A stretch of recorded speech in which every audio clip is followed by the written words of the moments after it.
بسم الله الرحمن الرحيم بسم الله الرحمن الرحيم الحمد لله رب العالمين والصلاة والسلام على نبينا محمد وعلى آله وصحبه أجمعين أما بعد. First thing is what we took in Tadhim Al Ilm, likewise in Hadith Jibreel, is that students, from the etiquette of student knowledge, is firstly to sit close to the teacher, and secondly not to be leaning or lying down or anything like that. So those who are further back, come closer inshallah.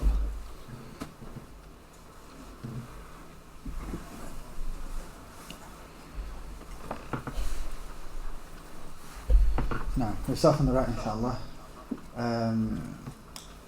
Sheikh, what's the definition of the Quran? The linguistic is the book that is recited or read. Something which is recited. Something that which is recited. Islamically, it's the book that was revealed to the Prophet Muhammad sallallahu alaihi wasallam, the seal of the prophets, meaning the final prophet, starting from Surah Al-Fatiha to Surah Al-Nas. Surah Al-Nas, ahsant. Talha, mention some of the names of the Quran. Al-Kitab, the book, Al-Quran. Recited. Al-Furqan, the criterion. Al-Furqan, the criterion. Al-Dhikr, the remembrance. Rayyan, mention some of the descriptions of the Quran. Some of them are Huda. Huda. This is the English translation. Shifa is healing. Huda is guidance. Tanzeel is revelation. So Huda, cure. Huda is guidance. Yeah. And then Shifa is Shifa, cure. Tanzeel is revelation. Tanzeel, revelation.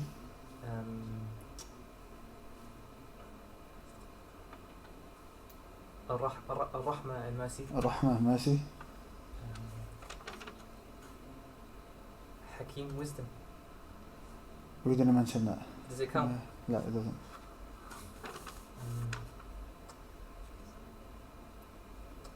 Mubin.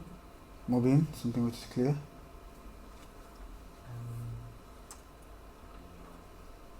That's it.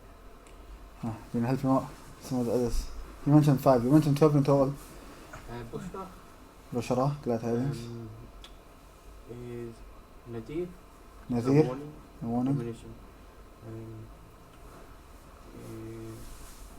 Aziz, Aziz. One more. There's about 3-4 more, but خلاص, mention one more. Azim, No.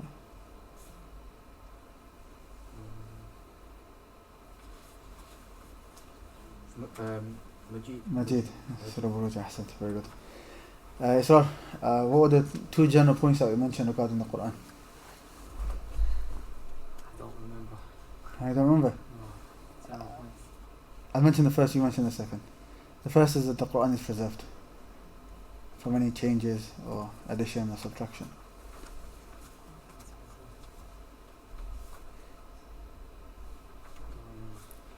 I said no. I keep forgetting your name. Sorry, I think I asked you every lesson. Luqman, that's it. No. What are the 2 points? First is preserved, second is? Primary source for the Muslims. It's a primary source for the Muslims. When was the Quran revealed? Laylatul Qadr to the Prophet sallallahu alaihi wasallam at the age of 40 in Ramadan. Ramadan, where? Kayfiyah. Kayfiyah, ahsant. Israr, why does the Quran be revealed? Or why were certain ayat revealed? So, one was with a reason. Either with a reason or without a reason. Without a reason. Give me examples of with a reason. So, either they'll ask a question, Ask a question.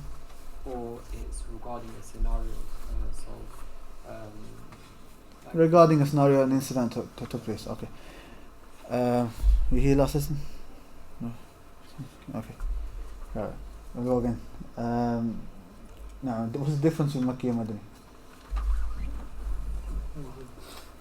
Makki surah means before the Prophet ﷺ migrated from Makkah to Medina. Makki before he migrated. And Medina meaning after he migrated. Madani after he migrated. And some of the specialities of each? So for example, Makki, the short surahs. The shorter ayat and so on. Short, long. Makki focuses on Tawheed and Aqidah. Makki more on Tawheed and Aqidah. Madani more of fiqh in that essence. No. The styling as well. And the styling of Makki surahs are more intense. More No. intense. Ahsant. Talha, what are some of the benefits of knowing Makki and Madani? It shows the Tadarruj, abrogation, so we know which abrogation, takes over the other one, and it's from the eloquence of the Quran. elements of the Quran.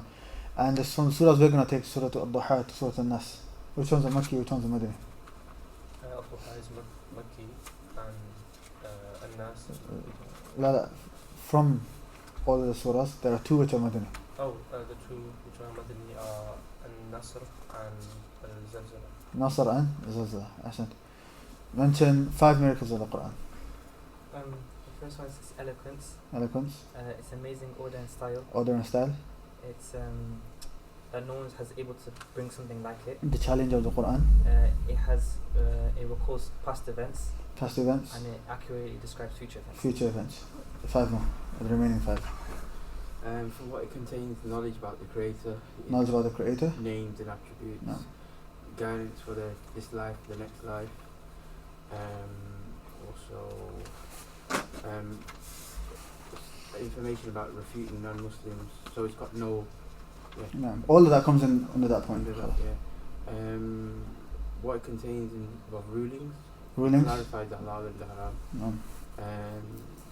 It's preserved from any additions, subtractions, modifications, and there's no contradictions in it. Easy to memorize for those who are serious, kids to elders. And the last one, I think there's one more. Let's forget this one.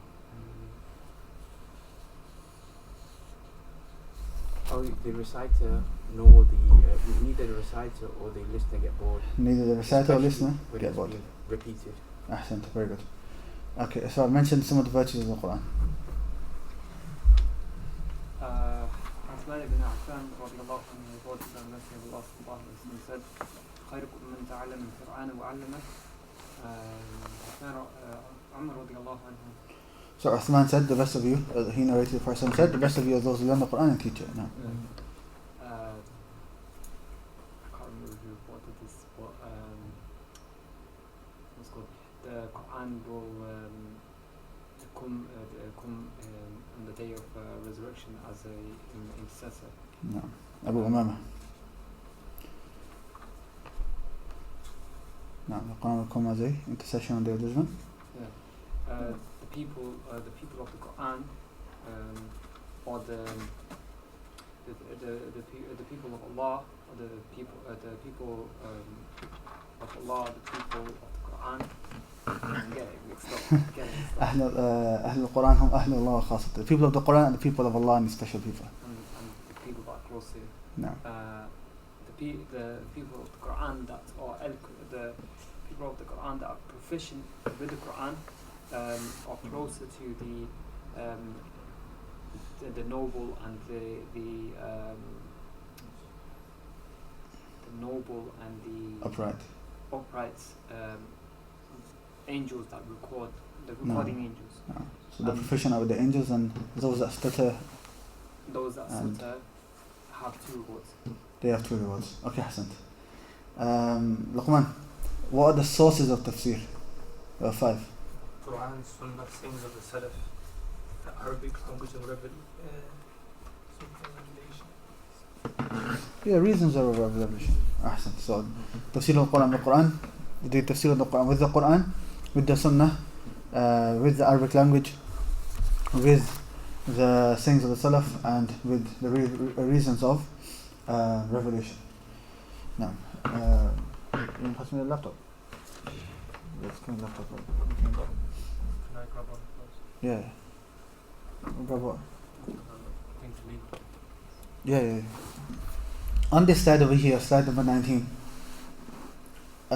Before we move on, so we mentioned that the sources of tafsir are 5. The Quran, doing the tafsir of the Quran with the Quran, tafsir of the Quran with the Sunnah of the Prophet ﷺ, with the statements of the Salaf, with the Arabic language, and the reasons of revelation, which we discussed previously. In regards to the sayings of the Salaf, I wanted to touch upon that. Now we don't have a separate slide for it, so make sure you write this down, inshallah. And here we want to discuss regarding who from the Salaf are the most the most famous, mostly mentioned when it comes to tafsir. Now, from the Sahabah, there were many. From the Sahabah, there were many. The four Khulafa.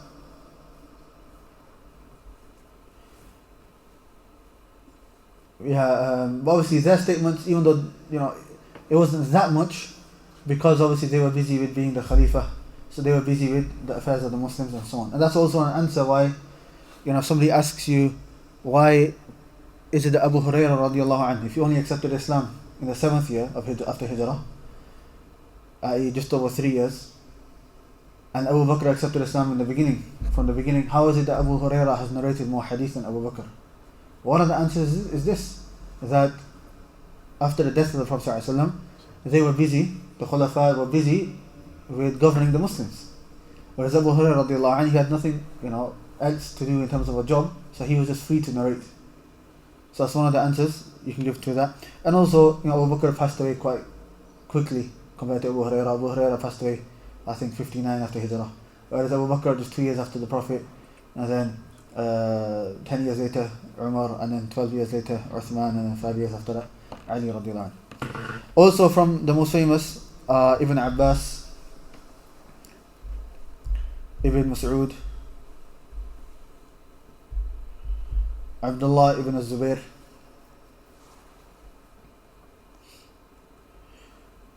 Ubay ibn Ka'b,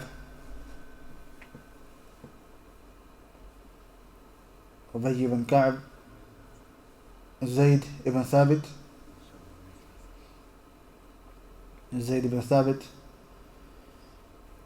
Abu Musa al-Ash'ari, and others. And then after the Sahaba came many of the Tabi'een, and they studied from these companions. And there are many to be mentioned, but the best way I think we can explain it is to mention that in the time of the Tabi'een, what happened was there were 3 main madaris, 3 main schools of tafsir. Okay? And each of these 3, their main teacher was a companion. So these 3 were firstly in Mecca. We had a madrasa in Mecca, which is the madrasa of Abdullah ibn Abbas. And I'll mention the 3 madaris first, and I'll mention their students. And then in Medina, we had Ubay ibn Ka'b. Radiallahu anhu. And then in Iraq, we had Abdullah ibn Mas'ud. Radiallahu anhu. So these are the 3 main madaris of tafsir. In Mecca, you had Ibn Abbas. In Medina, Ubay ibn Ka'b. And in Iraq, Ibn Mas'ud radiallahu anhu. Ibn Abbas, Ubay ibn Ka'b, and Ibn Mas'ud. These 3. And each of these 3 had a number of students from the Tabi'een who are, if you were to read the books of tafsir, even maybe Ibn Kathir, you'll hear these names quite frequently. So we'll start off with the madrasa of Ibn Abbas radiallahu anhu. Now Ibn Abbas in Mecca, we're going to mention 4 of his main students. The first is Mujahid. His full name Mujahid ibn Jabr.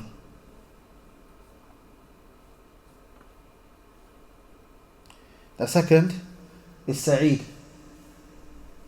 ibn Jubair.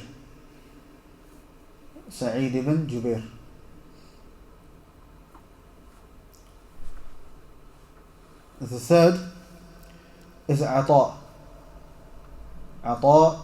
ibn Abi Rabah.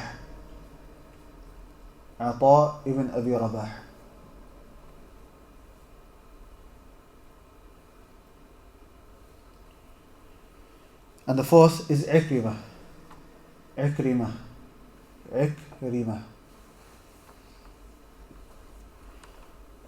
Mawla ibn Abbas, the freed slave of Ibn Abbas. So these were the 4 main students of Ibn Abbas radiallahu anhuma, Mujahid, Sa'id, Ata, and Ikrimah rahimahumullah jami'a.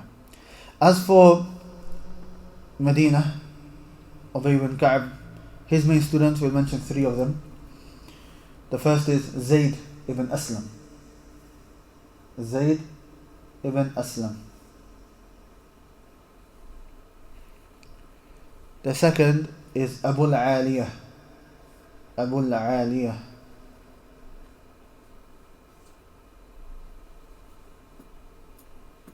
And the third is Muhammad ibn Ka'b. Muhammad ibn Ka'b.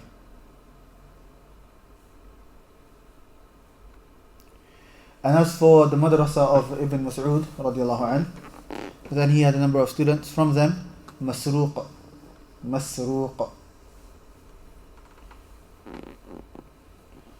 Qatada. Second is Qatada.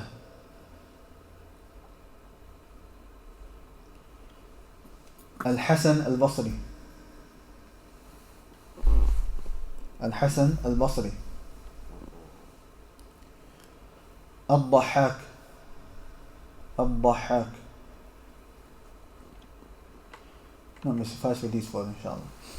So I'll quickly repeat all the names inshallah. So in Makkah we had the madrasa of Ibn Abbas, and in Medina Ubay ibn Ka'b, and in Iraq Ibn Mas'ud. As for the students of Ibn Abbas in Makkah, they were Mujahid ibn Jabr, Sa'id ibn Jubair, Ata ibn Abi Rabah, and Ikrimah Mawla ibn Abbas.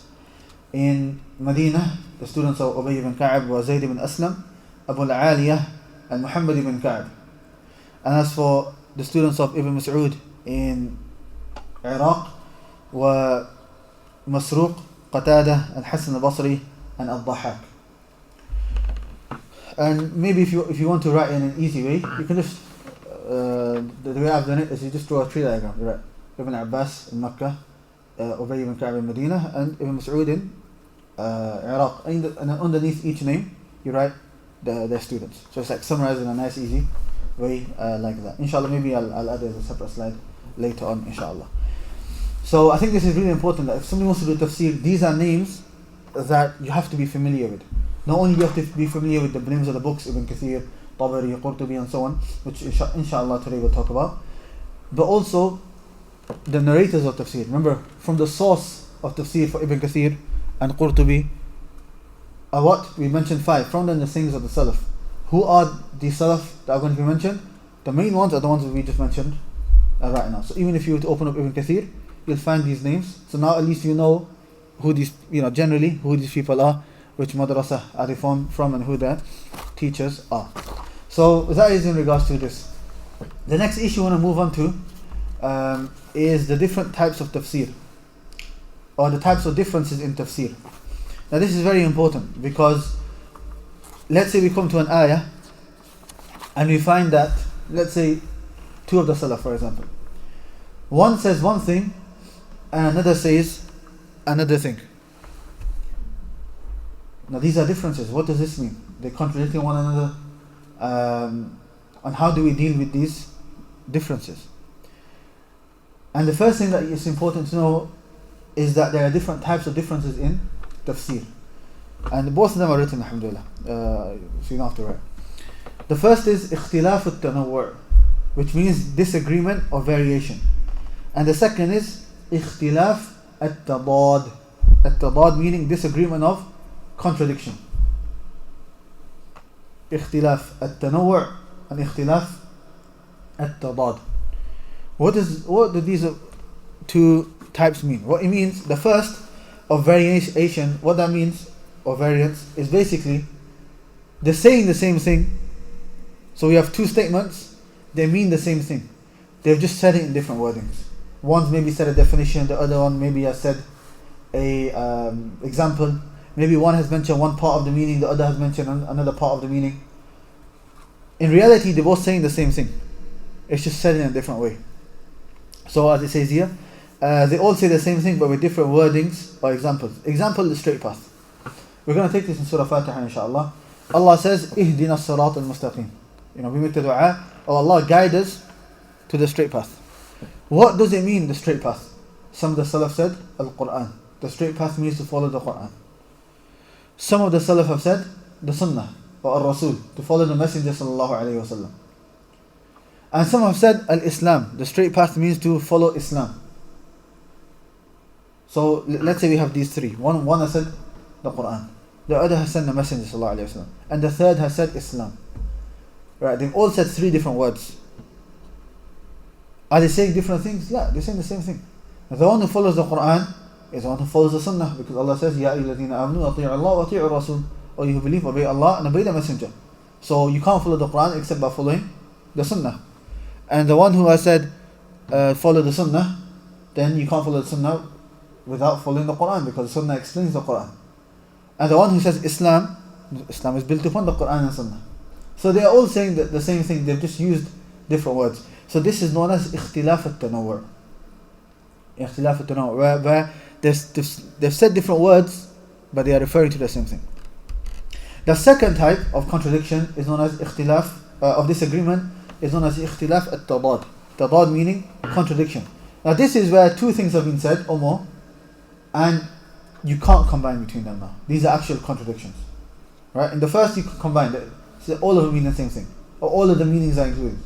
But with this we say no. It's either A or it's either B. Okay, as you can see in the last line it says, this type is few. Meaning this is very little, it's not that common. Okay, most of the disagreements are the first type. Let's give an example. The example is the ayah, وَالْمُطَلَّقَاتُ يَتَرَبَّصْنَ بِأَنفُسِهِنَّ ثَلَاثَةَ قُرُوءٍ. Mutallaqat, those women who have been divorced, their waiting period, the iddah is ثَلَاثَةَ قُرُوءٍ. 3 quru. Quru is the plural of the word qar'. What does qar' mean? Now some of the companions have said, now this is different between the companions.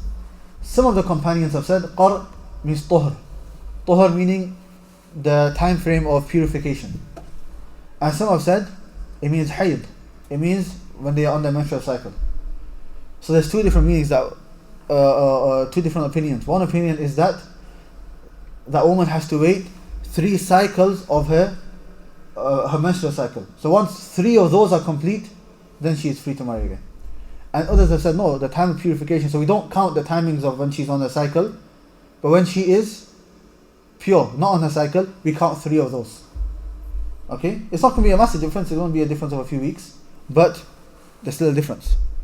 So it's either A or it's either B. The meaning is either tuhr, when she's not on her cycle, or hayd, when she's on her menstrual cycle. We can't combine between the two.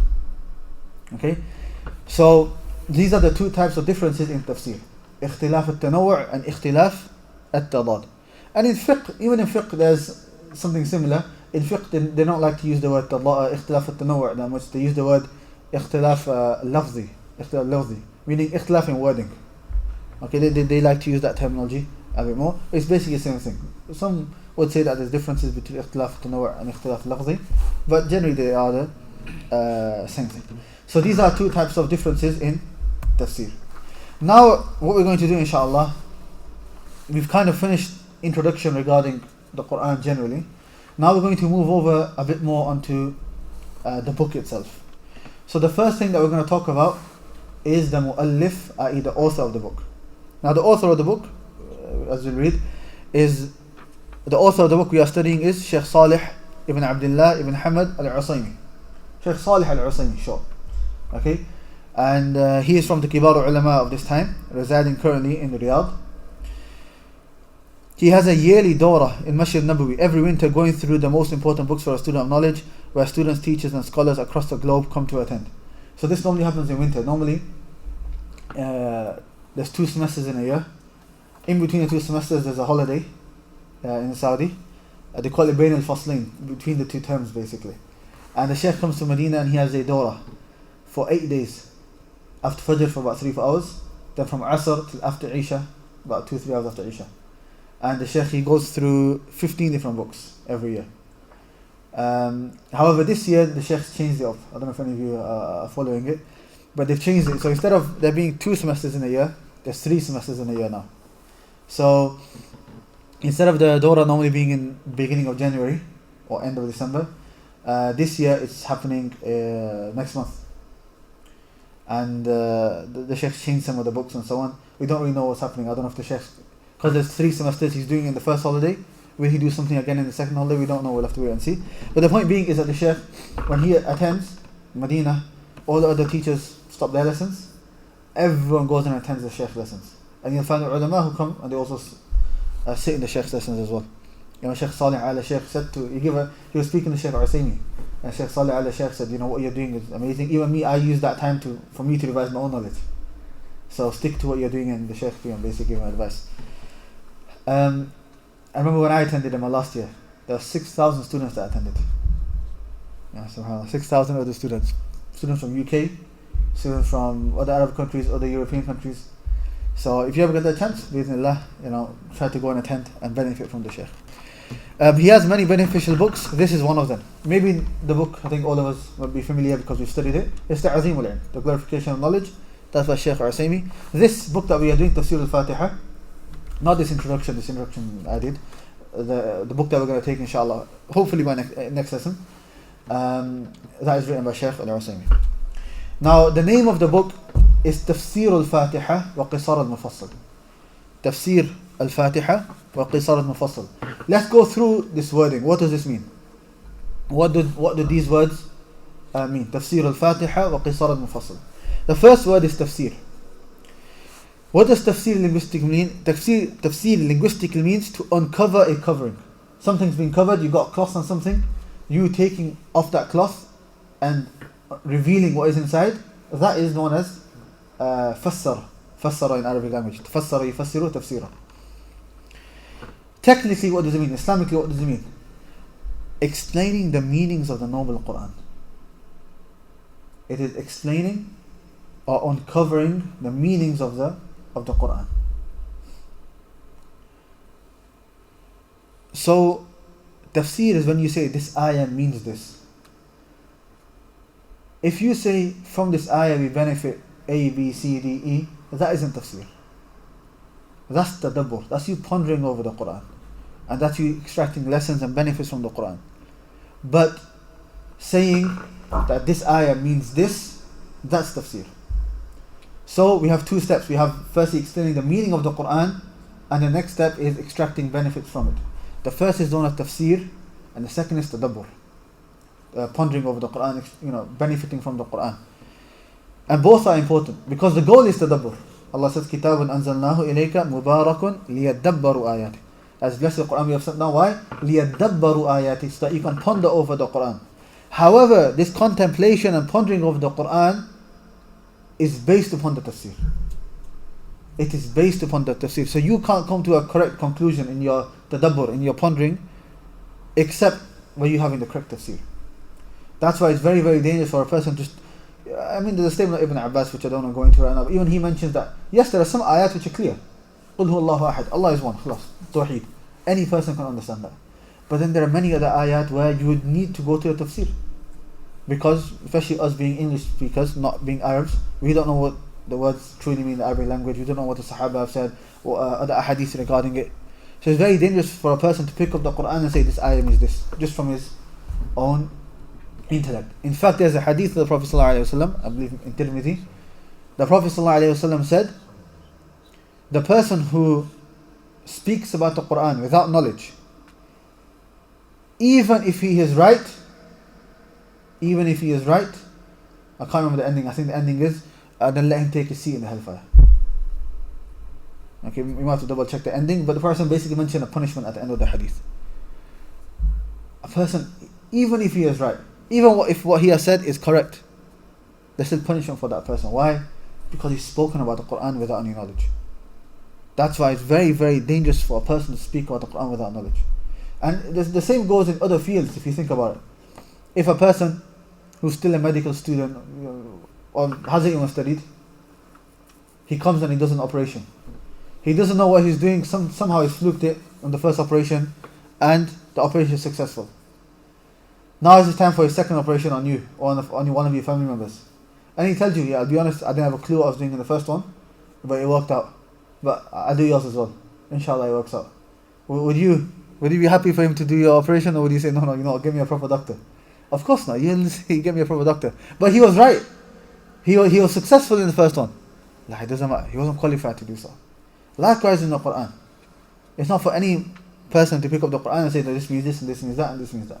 So it's something that you have to take into consideration. What are some of the benefits of studying tafsir? The benefits of studying tafsir are many. from them is that it's Islamic science, so you get the reward of seeking knowledge, and many others, but we'll stick to the two which I mentioned here. The first is understanding the speech of Allah correctly. How do you know what Allah means in this ayah? By studying tafsir.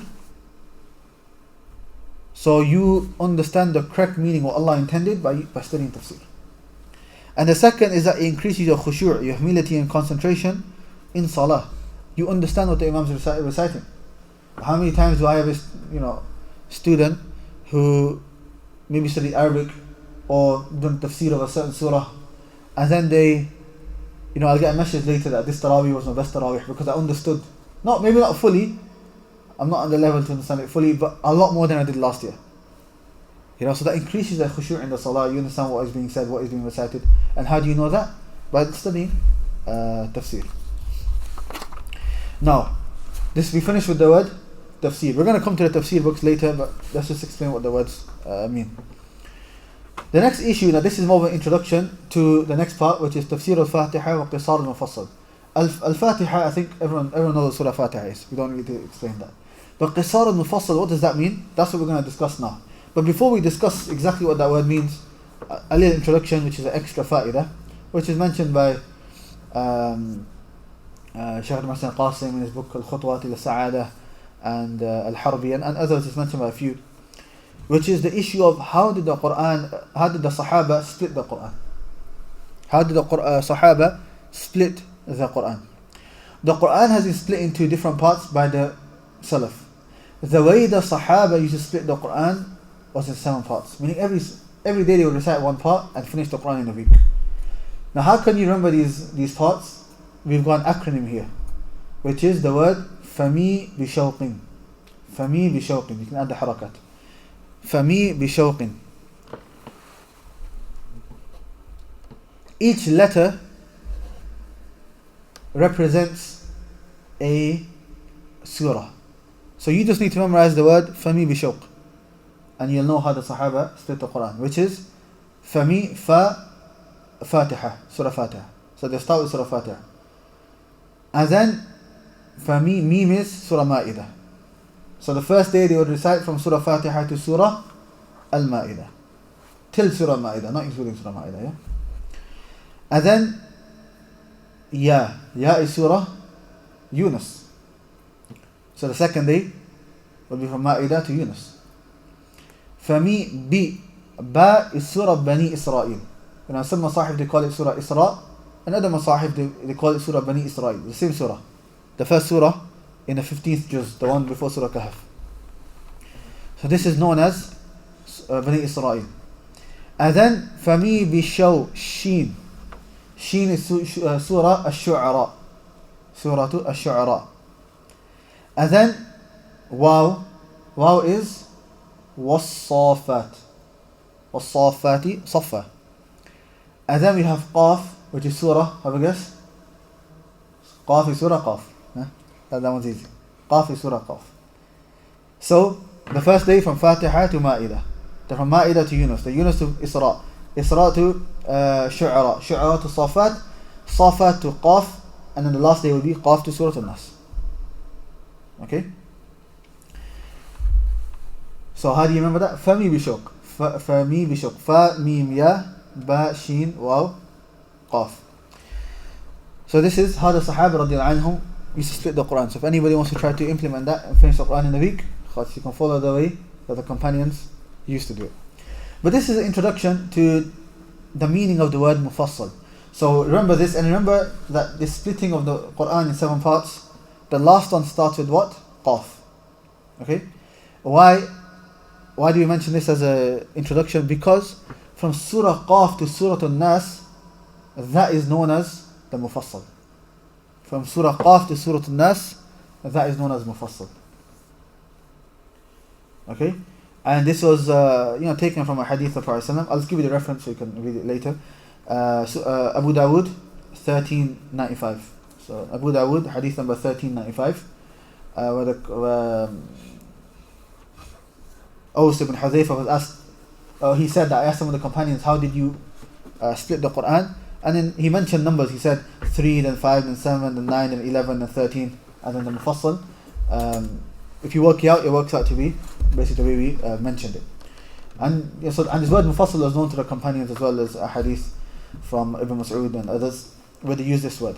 But Surah Qaf to Surah Al-Nas is the Mufassal. Some ulama, some other madhahib differ. This is the Hanabila take this opinion, and many of the other ulama. Other schools of thought may slightly differ, but we don't need to go into that right now. So on the next slide, if you read the meaning of Mufassal, they are called Mufassal. Firstly, why? I've told you Mufassal is Surah Qaf to Surah Al-Nas. Why is it called Mufassal? Who knows the word Mufassal? What does that mean in Arabic? The word Fasl. It can mean classroom, it can mean season. It can mean classroom, it can mean season. That's what it's used. What does it actually mean in the Arabic language? You know, Dhamir Munfasil. What's that? La, that's Muttasil is connected. Munfasil is separate. Right. So Fasl literally means things which have been separated. So why is a classroom known as a Fasl in Arabic? Because you separate one class to another class. One class is talking about this, other class is talking about something else, and so on. Likewise, the seasons. So why are these called Mufassal? If you read, they are called Mufassal due to there being many breaks between the surahs via the Basmala. After every surah finishing, Bismillah ar-Rahman ar-Rahim, and next surah. So there's like a break between every single surah. Okay? So in the first 3 ajza of the Quran, there's only 2, Surah Fatiha, and Surah Baqarah is 1, and then Ali Imran, that's it. But take one juz amma, how many times are you finishing and starting a new one? The Basmala keeps breaking between the different surahs. So that's why these are known as Mufassal. Now these Mufassal can be split into 3 parts. We have Tiwal al-Mufassal. Tiwal means long, so the long Mufassal. And then we have Awsat al-Mufassal, from the word Wasat, which means middle. Then we have Qisar al-Mufassal. Qisar meaning short. So the long Mufassal is from Surah Qaf to Surah Naba. Surah Qaf to Surah Naba. i.e. till and including Surah Mursalat. And then we have Awsat al-Mufassal, which is from Surah Naba to Al-Duha, not including Surah Al-Duha. And then we have Qisar al-Mufassal, which is Surah Al-Duha to Surah Al-Nas. Okay, and that's what we're studying. So look, Qisar al-Mufassal. Go back to the title of the book, Tafsir al-Fatiha wa Qisar al-Mufassal. The Tafsir of Surah Fatiha and Qisar al-Mufassal, to make it easy, we said short surahs. Right, that's how we translated it before. But now you guys know that Qisar al-Mufassal refers to Surah Al-Duha to Surah Al-Nas. What about Surah Fajr, Surah Al-Ghashiyah? La, that's Awsat al-Mufassal. That's the middle. Surah Qiyamah, which one would that come in? 29th juz. Tiwal al-Mufassal, the long ones. Right? So, this is the meaning of the word Mufassal, and we are focusing on Qisar al-Mufassal. And in here is another fa'idah as well. With surahs that the Prophet ﷺ used to recite in Salah. If you know the 3 different types of Mufassal, you will be able to answer, because the majority of the time the Prophet would recite from the Mufassal. So if you look over here on slide 25, Surah in Fajr is long. So have a guess what the Prophet used to recite from? Tiwal al-Mufassal, the long Mufassal. Surah Qaf to Surah Mursalat. Maghrib is short. So the Prophet used to recite from Qisar al-Mufassal, Duha to Surah Al-Nas. And then the remaining 3 salawat, Dhuhr, Asr and Isha, the Prophet would recite from Awsat al-Mufassal, Surah Naba to Al-Duha. Now this is if you notice what's the last word that it says, the reading of the Prophet ﷺ in the Salah, generally, there are exceptions. In one hadith, the Prophet recited Surah Al-A'raf in Maghrib. Maybe one day if you want to implement the Sunnah at Maghrib time, tell everyone, make an announcement from before, say, we're implementing the Sunnah today, Surah A'raf. Okay, nearly a juz, maybe a bit less than a juz. Okay? We're Sunnah for us, maybe during the weekend when people know of work, yeah? And maybe in the holidays. It's good to implement the Sunnah of the Prophet ﷺ. But these were one-off. So you might find some ahadith of the Prophet ﷺ didn't stick to what we just mentioned, but majority of the time, this is how the Prophet ﷺ would split the surahs. Okay, the reason we are going through these surahs. Now, normally right now I would give you a break, right? And I'll let you revise and so on. But today I just want to finish the PowerPoint, so inshallah, we're going to try our best to whiz through the lesson. So the lesson today might be a bit longer than normal, But inshallah, I want to finish and start the tafsir from next lesson, inshallah. The reason we are going through these surahs, why are we going through them? Why are we going through Surah Al-Duha, Surah Al-Nas? Why don't we choose a different surah? Surah Baqarah, Ali Imran, Nisa. Why don't we choose these? Surah Maryam, Surah Yusuf? For 3 reasons. Firstly, we recite them in our prayers. Realistically, which surahs do we recite? In most of our prayers, these are the surahs that we recite. Secondly, most people have memorized these surahs. Which surahs do you memorize? Nas, Falaq, even the kids, that's what they memorize, right? And number 3 is regarding Surah Fatiha. Surah Fatiha, why? So we added Surah Fatiha, or the Shaykh added Surah Fatiha, why? Because we recite that 17 times minimum in a day. It's something that we recite every single rak'ah. And without it, Salah is not accepted. For example, said, لا صلاة لمن لم يقرأ فيها بفاتحة الكتاب. There is no salah for the one who does not recite Fatihat al-Kitab, يعني Surah Fatiha. And then the narration of al-Quran. We're going to get to the names of Surah Fatiha. And this is why we have a benefit over here. Benefit, busy yourself with that which is important. That which you need on a day-to-day basis. Don't busy yourself with that which does not benefit you in this life nor in the hereafter. And this is a principle. Al-ishtighalu bil-mafdul yukhillu an al-fadil wa la shak. Busying yourself with that which has less virtue will make you miss out on that which has more virtue, and there's no doubt in that. Al-ishtighalu bil-mafdul yukhillu an al-fadil wa la shak. Busying yourself with that which has less benefit or less virtue will make you miss out on that which has more benefit or more virtue, without any doubt. What that means is that if you have 2 things, both of those things might be good, but which one do you choose? You choose that which you have more of a need in. For example, a person does not know how to pray. He does not know how to pray Salah. And there's an Arabic class going on and there's a fiqh class going on. He can only choose one. Which one does he choose? He chooses the fiqh class because he has to pray 5 times a day. Him not knowing ma hadha kitabun and these sentences is not going to affect him right now. Okay, does that mean I'm belittling the Arabic language? No, I'm not belittling the Arabic language. But you have to look at the situation right now for this person. What's more important? How to pray Salah. So likewise here, these surahs are more important because you use them on a day-to-day basis. Surah Fatiha, your Salah is not accepted without it. So you have to give precedence to these type of knowledge. And that's why Imam Ahmad, when he was asked, what type of knowledge is obligatory upon a person? مَا يَقُومُ بِهِ دِينَهُ. What allows his religion to be upright. And then he give examples, Salah, fasting, zakah, and these type of actions. Because a person needs to fulfill these actions on a day-to-day basis. How the Sahaba will learn the Quran?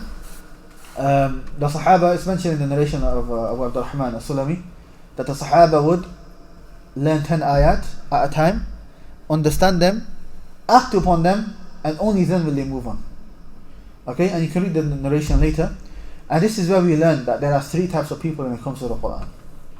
2 extremes and those in the middle. One extreme, they neglect the Quran, they don't read it, they don't do anything, put it on the shelf and that's it. But then we have another extreme where all they do is recite. That's all they do is recite. Which for the Quran is amazing, it's good.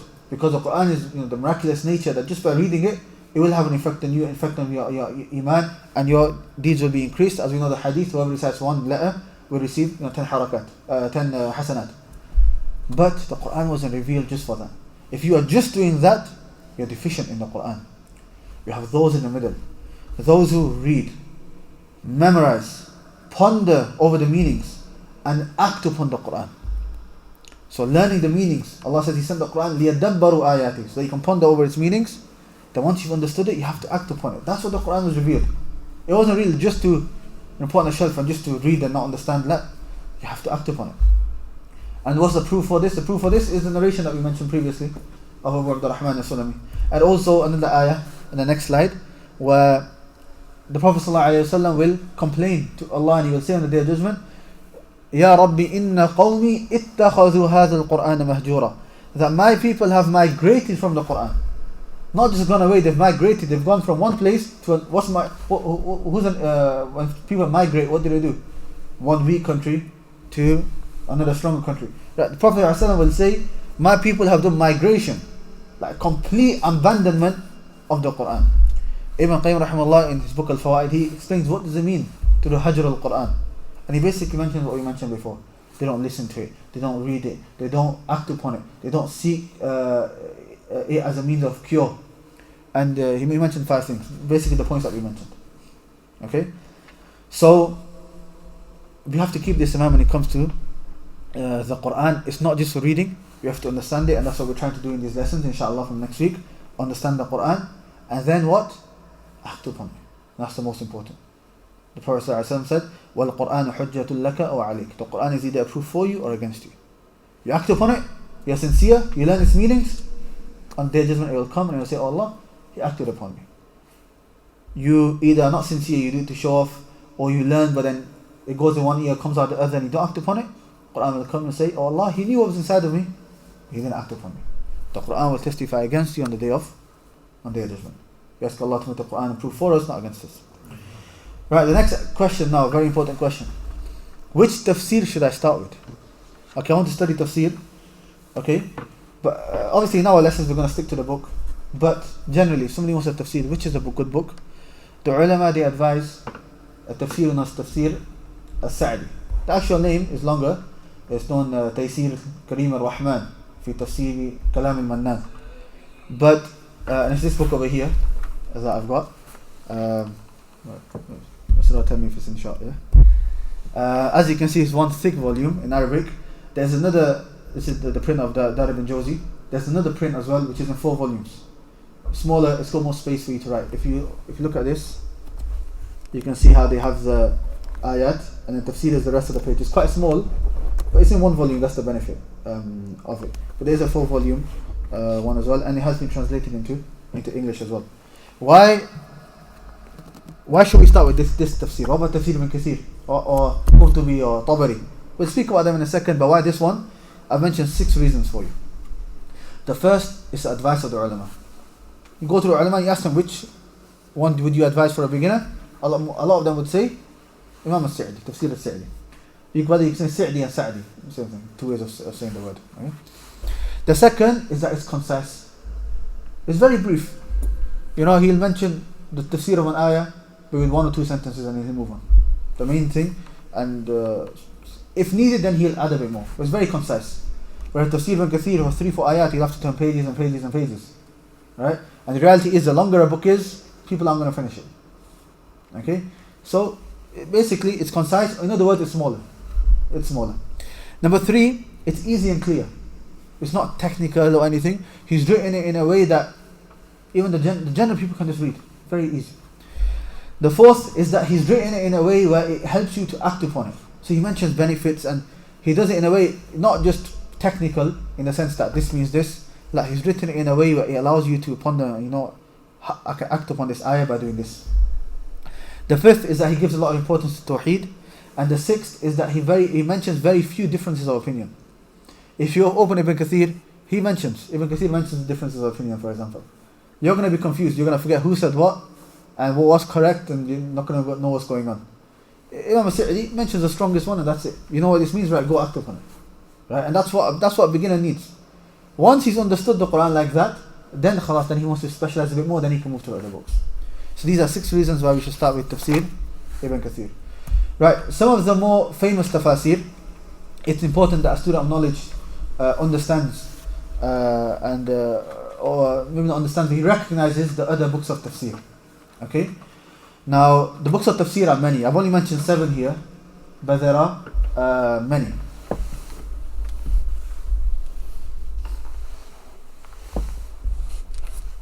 And what I've done is for these 7, I've brought, the old volume was 20 volumes, 10 volumes, so I couldn't bring all of them. But I've brought 1 volume from each set, in case any of you guys want to look at it, take pictures of it, look at which print it is, you want to buy it yourself. It's good. A student of knowledge should always have love for books. And that's what teachers used to do, especially like I remember Shaykh Ishaqi, when I studied Mustalah Hadith with him. He went through the history of Mustalah Hadith. He did the same thing. He brought all of the books. And we just took all the books of him, took pictures of him, went straight to the maktabat, to the bookshops, and we said to them, look, we want this book and this book and this book with this print. And we just bought them like that. But the 7 that I mentioned are maybe 7 of the main ones that you would need to know. The first is known as Tafsir At-Tabari. I've got Tafsir At-Tabari here. I've got Dar Alim Al-Kutub, that's the publisher. The Tahqiq, the one who's done the tahqiq is Abdullah Turki. It was very good. I've got it in 26 volumes. And Imam al-Tabari, look when he passed away, 310. Meaning Imam al-Tabari was the first one who wrote the tafsir of the whole Quran.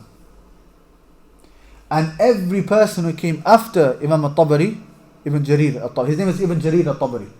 So even, I should mention that point. Everyone who came after Imam al-Tabari and did tafsir, they had to use Imam al-Tabari's tafsir. That's why even in Tafsir Ibn Kathir, you'll see he'll either say Tabari said, or he would say Ibn Jarir said, because that's his name, Ibn Jarir al-Tabari. You'll see that a lot. Ibn Jarir said this, Ibn Jarir said this. And sometimes he would suffice, but if Ibn Kathir differed, then he would say Ibn Jarir said this, but I say this. Okay, but he'll mention it. And he's very good, Tabari, especially when it comes to athar, narrations of the Salaf. He's got a lot of narrations of the Salaf. And it's important to get a good print, like this print here of At-Tabari, of Abdullah Turki, and because some of them are weak and some of them need to be authenticated and so on. But his objective wasn't to mention authentic. His objective was to mention everything that he had, all the narrations, and it's upon you. Students of knowledge at that time, they were a lot stronger than us. So he mentioned everything. Then the student of knowledge was, they would come and they would cipher what was authentic or what wasn't. And also he mentions a lot of differences of opinion, and he argues differences of opinion, and he mentions what's the strongest opinion and so on. The next one is Tafsir al-Baghawi. Now Tafsir al-Baghawi I actually don't have with me. I have it, but it's in one of my boxes. I don't know which box it's in, so didn't have time to get it out. The third one is Tafsir al-Qurtubi. Tafsir of Imam al-Qurtubi. Now this again is voluminous. By the way, yes, also important to know, these tafsir books, they're known as Tafsir al-Tabari, Tafsir al-Baghawi. That's just like a nickname. The Tafsir of Imam al-Tabari. The actual names are different. So the name of Tafsir al-Tabari, what he called it, is Jami' al-Bayan an Ta'wili Ay al-Quran. That's the actual name of Imam al-Tabari's book, which means the comprehensive clarification of the ta'wil. Ta'wil, what he means by ta'wil is tafsir. Ay al-Quran. Ay is one of the plurals of ayah. You have ayat, and you have ay as well. Ay al-Quran. And then we have Imam al-Tabari, Imam al-Qurtubi, al-Jami' li ahkam al-Quran. Al-Jami' li ahkam al-Quran. And he focuses a lot on the fiqh rulings and the khilaf in the fiqh ruling. He is Maliki himself, so he's he's good when it comes to the Maliki madhab. But he also mentions the other madhahib, and he goes into a lot of depth with the differences of opinion as well. And then after that we have Ibn Kathir. Now Ibn Kathir, his actual tafsir was called Tafsir al-Quran al-Azim. Tafsir al-Quran al-Azim. And Ibn Kathir, what he was very good at were two things: Tafsir al-Quran bil-Quran and Tafsir al-Quran bil-Sunnah. So doing Tafsir of the Quran with the Quran, as we explained last week what that means, and also doing Tafsir of the Quran with ahadith, with the Sunnah. Okay, he was very good at these two things. This is a very good print. There's another print called Dar Tayyiba which is good as well, but I personally prefer this, Dar ibn Jawzi. 7 volumes. So it's a very, very nice print as well. The ayat in red, and it's very nice the way it's laid out. Then we have Tafsir al-Jalalain. SubhanAllah, I forgot to bring Tafsir al-Jalalain. But Tafsir al-Jalalain is called Jalalain because, meaning two Jalals. There were two authors, Jalaluddin al-Mahalli and Jalaluddin al-Suyuti. So one did half of the Quran and the other came, then he passed away. Mahalli, who was the teacher, I believe he started from the half of he did the second half of the Quran. Then he passed away. Then Imam al-Suyuti came and he did the first half of the Quran. So it's known as Tafsir al-Jalalain, the Tafsir of the two Jalals. And this is a very, very summarized, maybe even smaller than Tafsir al-Sa'di. And it's done differently, where he does it like word for word, going through the ayat, whereas Imam al-Sa'di, the ayah finishes, then he just talks about the ayah generally. Okay, but there are a few issues, especially in Aqidah, Asma, Sifat and so on. That's why it's important to study that with this book with a teacher. But generally the ulama do praise this tafsir. Then the tafsir of Imam al-Sa'di. And number 7, Tafsir Imam al-Shanqiti. The Tafsir of Imam al-Shanqiti is known as Adwa' al-Bayan. Adwa' al-Bayan. the illumination of clarification في إيضاح القرآن بالقرآن, in clarifying the illumination of explanation in clarifying that the Quran with the Quran. أضواء البيان في إيضاح القرآن بالقرآن. So explaining the Quran with the Quran. And that shows something with the Tafsir of Shaykh Shanqiti. He is one of the best things that he had was explaining the Quran with the Quran. And so much so that the ulama have even said that he surpassed Ibn Kathir in this regard. In Tafsir al-Quran bil-Quran. And he passed away recently. His son, Shaykh Abdullah Shanqiti, is the one who, you might have seen it on viral, the one who finished the Tafsir of the Quran a few months ago in Masjid Nabawi. That's his son. This is the father. And he was a teacher, Shaykh Muhammad Al-Amin Al-Shanqiti, was a teacher in Islamic University of Medina. He also taught Usool Al-Fiqh. He's got a Muzakkar, he's got a revision guide on Usool Al-Fiqh as well. So he's got a lot of Usuli principles in this book as well. So these are the 7 books. I brought some other books as well. We have, this is extra by the way, this is just for those that, maybe more serious or love their books a bit more. This is called Umdat Al-Tafsir. Umdat Al-Tafsir is by Ahmad Shakir. This is one of the summaries of Tafsir ibn Kathir. There's two main summaries of Tafsir ibn Kathir. The first is Umdat Al-Tafsir by Ahmad Shakir. The other is Al-Misbah Al-Munir. Al-Misbah Al-Munir by Mubarak Furi. But this is the one that we studied in Medina University. So we studied Tafsir ibn Kathir. Some teachers were strict and they made us bring the actual Tafsir ibn Kathir. But we studied this summary. So the thing with this summary is that when the ahadith were mentioned, the summary takes out the whole chain, just mentions a companion. Ahadith are repeated, they take out the repeated ahadith. And basically summarized it. This is the one that we studied. The one which is translated into English is the other summary by Mubarak Furi, Al-Misbah Al-Munir. So when it says Tafsir ibn Kathir, abridged basically meaning summarized. Okay, so that English one is not the whole Tafsir ibn Kathir, it's a summarized version by Al-Mubarak Furi. So now you can see my notes and everything in the areas. We have, what do we have else? At-Tasheel Ulum Al-Tanzeel. This is by Ibn Juzay Al-Maliki, a very good tafsir as well. We have Al-Muharrar Al-Wajiz. I'm mentioning these, you don't really need to know them, but it's good to be familiar with these names. This is by Al-Muharrar Al-Wajiz, is by Ibn Atiyah. No, by Ibn Atiyah. We have At-Tahrir wa Tanwir by Ibn Ashur, who was also, I think, only passed away a few centuries ago. It's also another tafsir.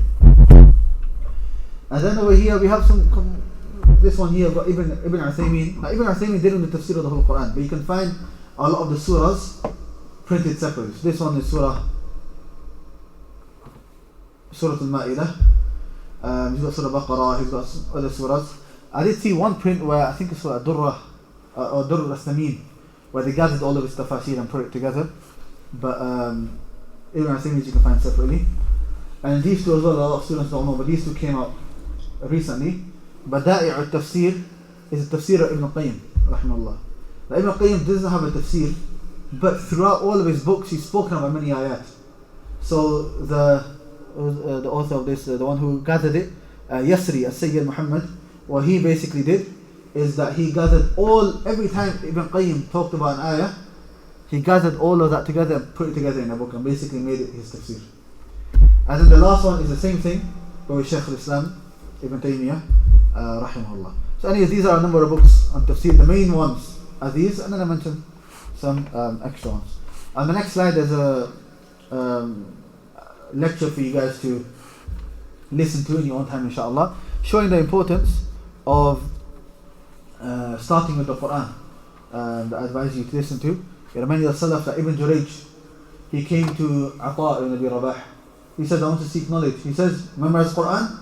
No, go, memorize Quran and come back.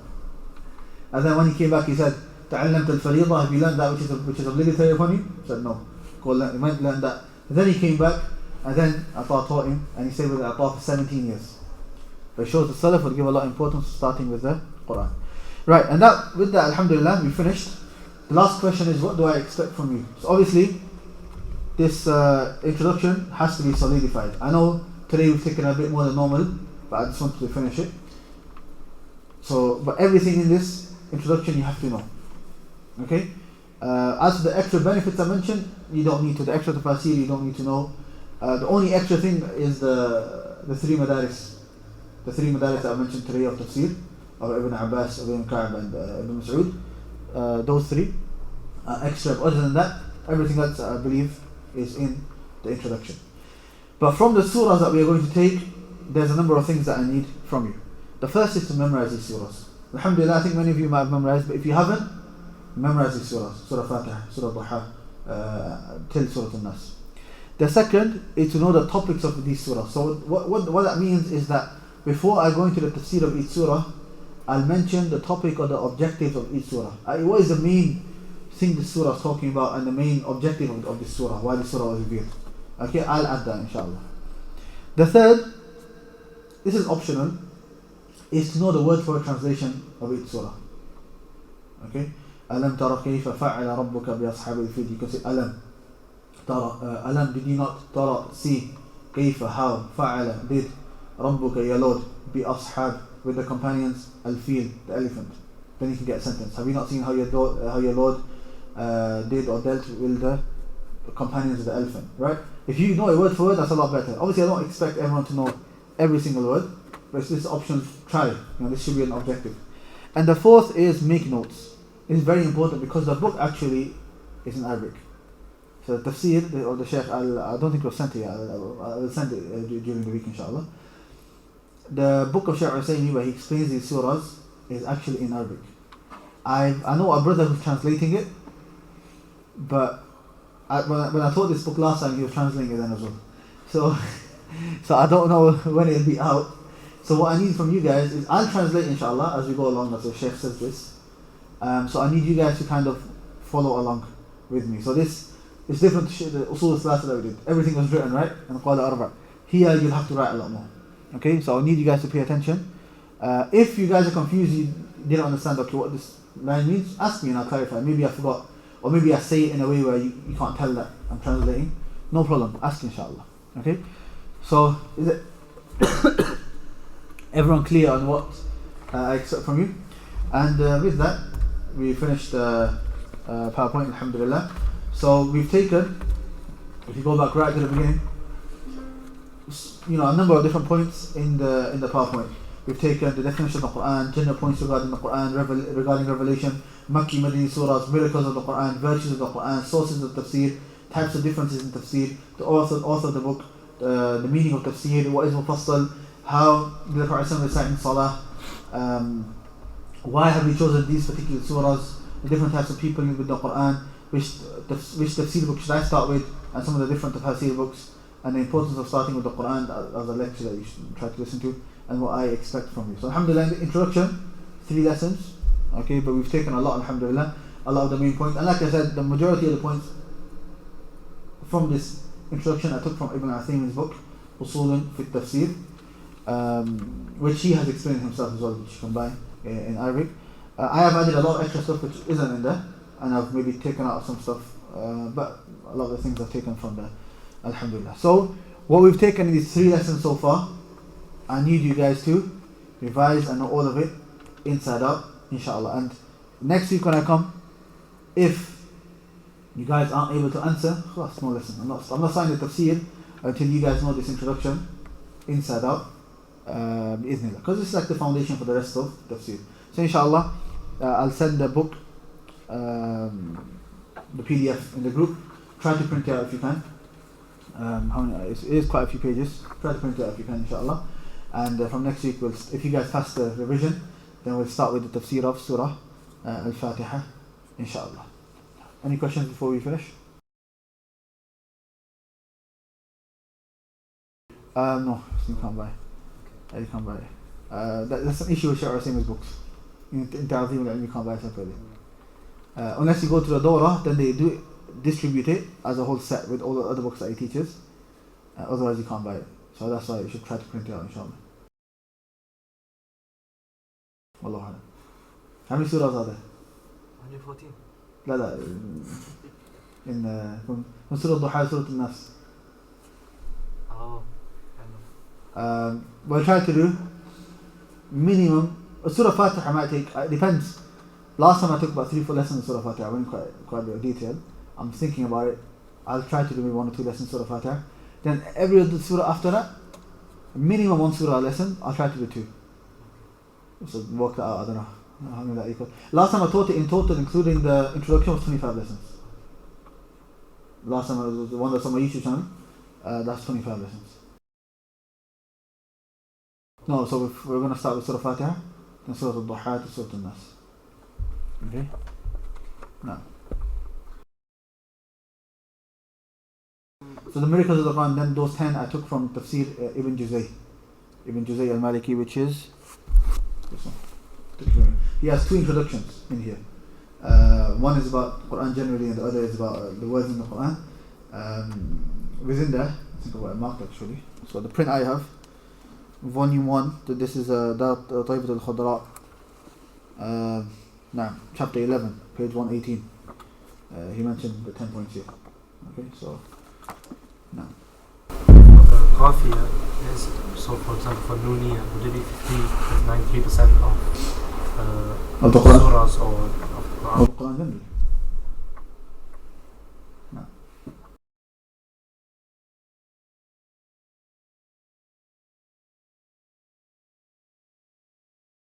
If a person does, he says this ayah, for you to think yourself is fine, but for you to say and say, look, this ayah means this and we benefit this from the ayah and so on, just from yourself without getting it checked by a teacher or going back to a tafsir book, then yeah. Because you're saying the ayah means this and the benefits are this just from your own intellect, from your own opinion.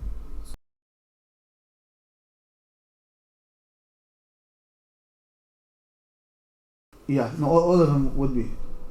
Yeah, unless there's at least one person in there who knows what the ayat mean, or you go back to a book or something like that, then that's fine. Inshallah. Otherwise, just doing tadabbur like that is dangerous.